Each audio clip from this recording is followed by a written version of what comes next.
Jean Blaise, bonjour. Bonjour. Merci de nous accorder de votre temps sur ce festival Quai des Bulles dans notre bulle Scénario à l'occasion de la sortie en avant-première de votre album La Dernière Maison juste avant la forêt.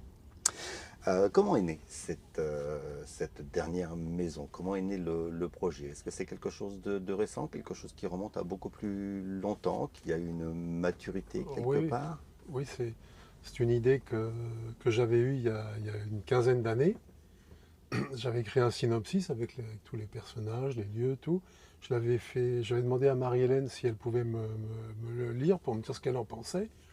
Ça lui semblait intéressant, puis de ce fait, je crois qu'elle l'avait fait lire à Régis, qui lui aussi avait trouvé ça intéressant, mais avec des éléments qui lui paraissaient améliorables. Oui, tout à fait. Donc, après avoir lu ça, j'ai dit. Alors, on habitait au Canada. Hein. J'étais pas du tout censé le dessiner. Hein. Moi, j'étais sur Magasin Général. Mmh.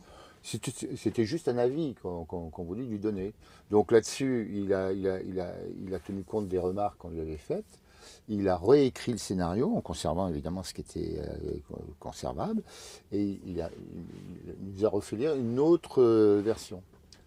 Voilà. Qui moi me plaisait pas plus que ça. Voilà, mais c'était pas grave. J'étais très à l'aise pour lui dire que voilà, lui donner un avis puisque je voulais pas le dessiner quoi. Et quand on est revenu en France, donc il y a maintenant 6-7 ans, il avait refait encore une autre version, hein, c'est ça.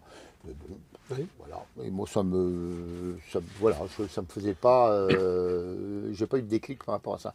J'étais intéressé par cette dernière. Enfin, ça s'appelait pas comme ça la dernière maison, mais le lieu, les petites bestioles, le mari En buste, en statue, la bouée canard. Enfin, il y avait un univers comme ça qui était complètement réjouissant pour moi. Hein. Et voilà, donc à partir de là, quand j'ai décidé de faire cette histoire, j'ai accepté de faire cette histoire. J'ai dit, écoute, Jean Blaise, moi je veux bien la faire, mais je veux participer au scénario parce que ça m'avait donné beaucoup d'idées pour rester dans cette maison et puis pour alimenter par des tas d'anecdotes, je sais pas, les voleurs, les machins, voilà. Donc je lui ai soumis, évidemment, je lui ai proposé le truc. Hein. Après, bon, Jean Blaise a été plutôt enthousiaste sur ces nouvelles idées. Et puis ensuite, on a tricoté ça ensemble et jusqu'à arriver à ça, quoi. Donc la galerie des personnages, elle s'est construite aussi au fur et à mesure, ou est-ce qu'ils étaient déjà tous là Pas dès le tous, départ? mais Jean Blaise avait créé il y avait la mère, il y avait le fils qui était très laid, il y avait les petites bestioles, il y avait le colonel, donc la statue, il y avait Coin et il y avait Paterne. Tous les personnages principaux de la maison étaient là. D'accord. Le titre, vous en avez parlé tout à l'heure, était... Pardon. Non, je voulais juste rajouter qu'en fait, moi, au départ, c'était le problème de Pierrot qui était mon but, et donc j'avais créé cet univers derrière, mais je voulais suivre Pierrot dans sa vie. Et en fait, Régis, ce qui l'intéressait, c'était cette maison et puis tout cet C'est huis univers. clos, en fait. Et il avait c'est ça. raison, il avait raison. J'ai toujours raison. Oui, mais Hein, Marie-Hélène. Le titre au départ, vous l'aviez dit, c'était Mamakumba. Pourquoi en avoir... Macumba. Macumba. Alors Jean on trouve Blaise, les deux versions. Ouais, On ouais. trouve Macumba ou Mamakumba Ouais, dans les ouais, commentaires. ouais.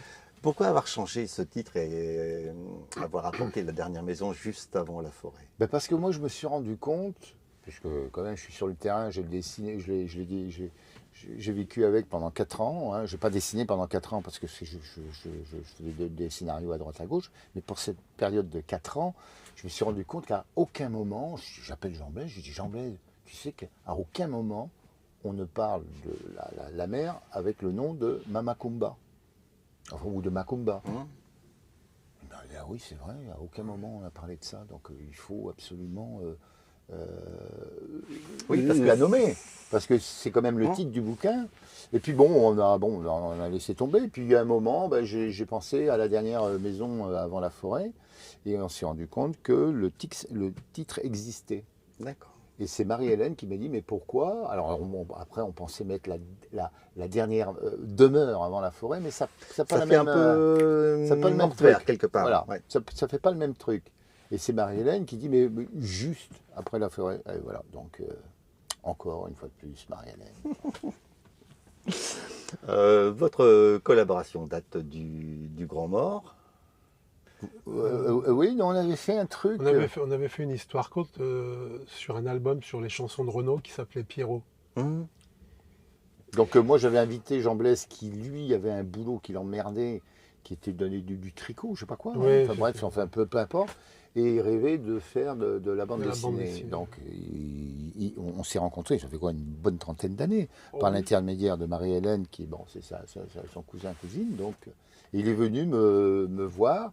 Et moi j'avais fait ce scénario de Pierrot, mais j'aimais bien, il faisait des petits textes poétiques, des dialogues poétiques. Je lui ai dit, bah, écoute, tiens, si tu veux, on va collaborer là-dessus pour tu vas me faire les dialogues, quoi. Voilà, enfin les dialogues, il y avait cette petite sonorité.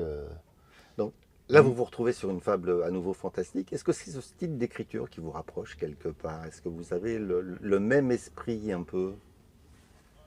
Bah, au départ, moi, j'étais pas du tout dans l'esprit d'histoire fantastique. Et puis, j'ai lu, par exemple, la quête de l'oiseau du temps, j'ai lu d'autres. Je me suis dit que c'est vrai il y avait un potentiel de créativité intéressant. Et donc, je m'y suis mis, mais bon, Régis, lui, il y est depuis très très longtemps. ouais, non, puis par exemple, il y avait le Grand Mort, qui est une vieille histoire que moi, toutes les histoires que j'ai faites, ce sont des vieilles histoires, que ce soit Magasin Général, Le Grand Mort, Un putain de salopard, c'était des trucs voilà, que j'avais écrits comme ça, on dit, ah tiens, il y a une idée intéressante. Voilà, des idées, tu sais, que tu mets sur des feuilles ou un carnet, en disant, tiens, un jour, ça peut être. Et donc, il y avait le Grand Mort. Ok, ah bah, c'est une vieille histoire. Et un jour, c'est quoi? C'est Soleil, Mourad, qui m'appelle, qui me dit, ah Régis, moi j'aimerais bien que tu travailles, que tu fasses partie de l'écurie. Je lui dis, hors des questions, je dessine. Moi, mais même un scénario, peu importe. Il me dit, t'as pas un scénario sous le coude? Un truc un peu fantastique. Bah, je lui dis, bah j'ai ça. Ah, il ne savait même pas de quoi ça parlait. Il dit, je prends. Bon, ok. Alors il a fallu que je me colle au scénar quand même, toi, que je le développe un petit peu quand même. Et donc j'ai invité Jean Blaise, j'ai dit écoute Jean Blaise, tiens, j'ai ce truc-là, bon, on va le faire ensemble. Hein, voilà. Donc je lui ai enfilé les documents et puis on a pris ce qui était intéressant pour le truc, ce qui n'était pas aussi bien de mon côté que du sien. On ne le prenait pas, puis on a tricoté un truc ensemble, quoi. Et est-ce qu'on passe facilement de Magasin Général à la dernière maison juste avant la forêt? Oui, il n'y a Oui. pas de. Enfin, moi je suis habitué à faire des différents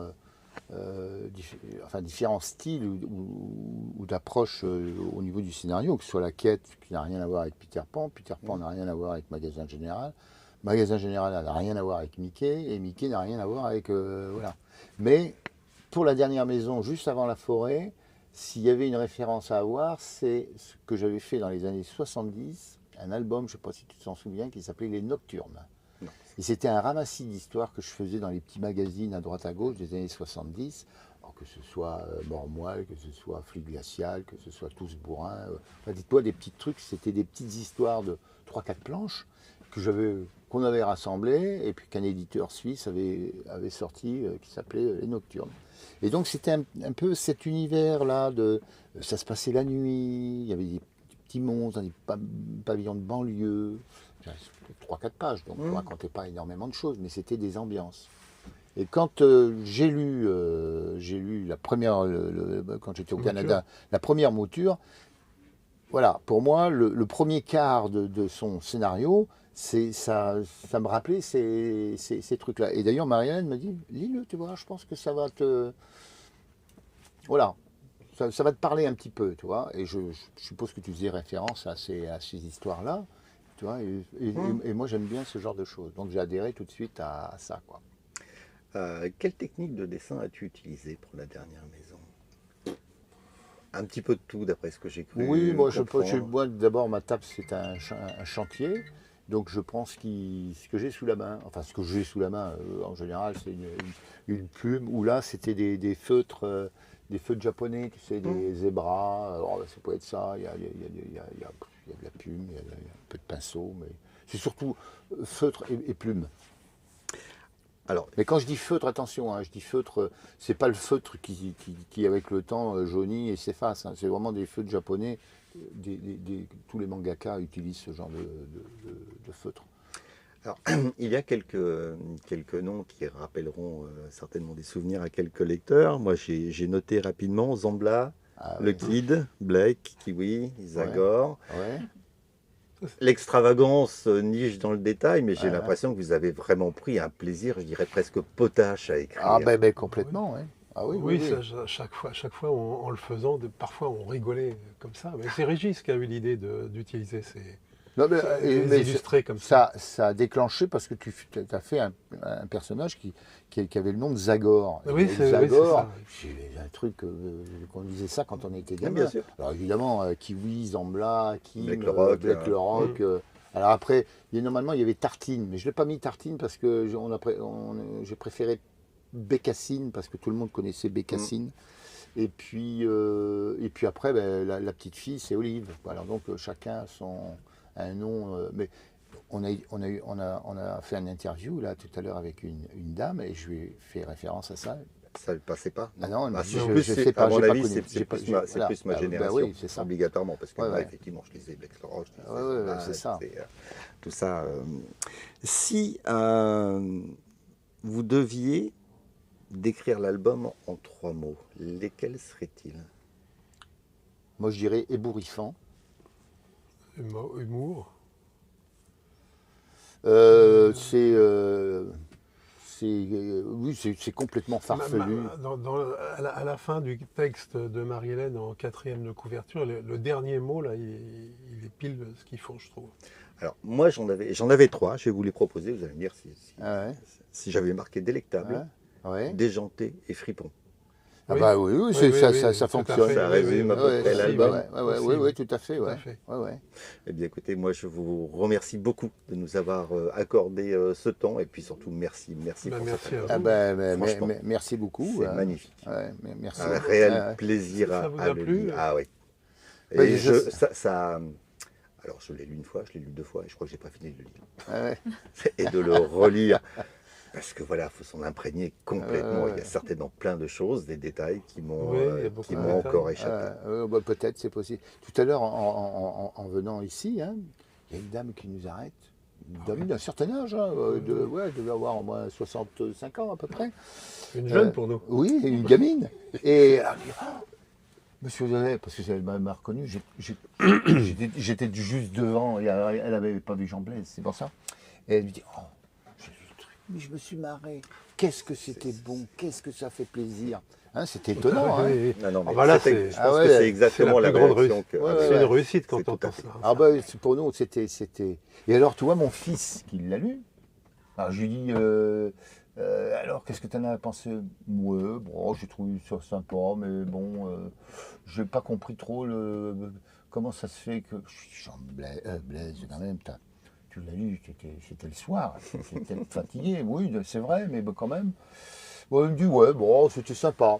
Voilà, pas accroché plus que ça. On va aller lui dire 2 mots. Non, mais voilà, j'ai dit, il faudra que tu le relises quand même à tête reposée, parce que il me dit, je comprends pas pourquoi à la fin, là, la fille, elle devient moche. Je lui dis, attends, il y a un vœu. Bah, il y a un vœu, il y a le rouge à lèvres. Il y a le rouge à lèvres, tout ça. On a la solution, Ah, en fait, on est plus dans le il n'avait doudou, pas, on est- il avait pas cliqué. Alors je lui dis, Blaise, il faut que tu le Non, relises. non, mais il parce faut, que, voilà, c'est un album, je pense, qui Voilà. mérite pour Oui, vraiment le savourer complètement. Ouais. C'est Sur- comme sur- certains films où Bah on oui, redécouvre oui. des choses qu'on n'a pas vues. surtout que là, il y a le tube de rouge à lèvres que le voleur prend, qui se fait manger par les carnivores, que Pierrot retrouve, Et qu'il puis, l'offre et tout. Bon, ça Quelque fait... part aussi, alors, une fable un peu humaniste.